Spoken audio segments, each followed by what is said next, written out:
Cette vidéo fait suite à celle intitulée « Comment chanter plus aigu ». Il est important de l'avoir visionnée avant pour mieux comprendre celle-ci.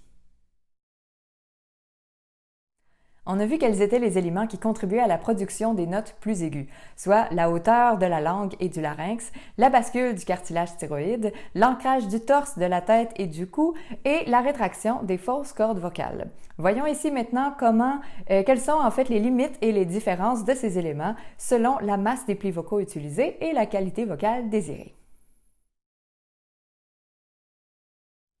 Une masse épaisse demande déjà plus de travail dans les plis vocaux qu'une masse fine. Mais dans les deux cas, ici, comme ils sont souples, on n'aura pas de fuite d'air dans la voix parce que les cordes vocales sont bien accolées.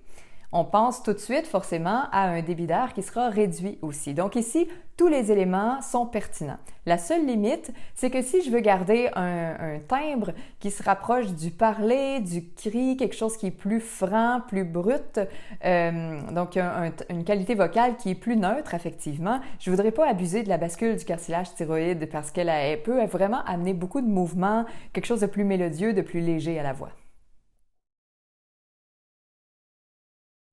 Encore une fois, la masse épaisse demande plus d'efforts dans les plis vocaux qu'une masse fine. Mais dans les deux cas, comme ils sont rigides, je vais avoir une fuite d'air dans le son. Et si je veux continuer à entendre ces fuites d'air-là, je vais devoir ne pas abuser de l'ancrage du torse puisque il vient réduire le débit de l'air. Et donc, soit il rend les fuites d'air moins audibles ou soit complètement inexistantes si les cordes vocales viennent qu'à s'accoler complètement. Je veux quand même garder la maîtrise du débit de l'air, donc que l'air circule de façon stable par mes cordes vocales, mais je peux être quand même plus relaxée. Même chose pour la bascule du cartilage thyroïde. Je veux faire attention pour ne pas y aller avec trop d'amplitude, parce qu'en étirant les cordes vocales, elle les fait se rapprocher et donc pourrait éventuellement les faire s'accoler complètement et enlever complètement le côté venteux, le côté rigide des cordes vocales. Dans tous les cas, la position haute de la langue et le fait de laisser monter le larynx avec la note est valable et important.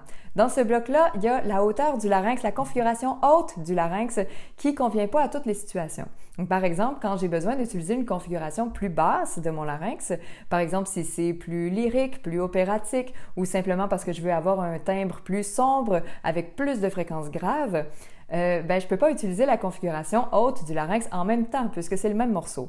Mais là, c'est important et je le souligne, je veux quand même, dans une configuration basse, laisser monter le larynx avec la note, sans quoi je vais me priver d'une partie de mon registre vers l'aigu.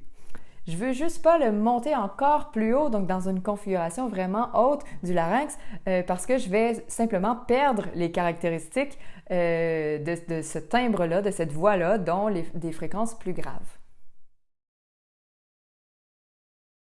J'espère que ces deux vidéos-là vous ont aidé à éclaircir le mystère des notes aiguës. Je vous souhaite bon entraînement et un petit truc, entre parenthèses, la sirène des styles est un bon moyen pour agrandir son registre vers l'aigu, donc je vous propose si vous ne la connaissez pas encore, d'aller visionner la vidéo à ce sujet.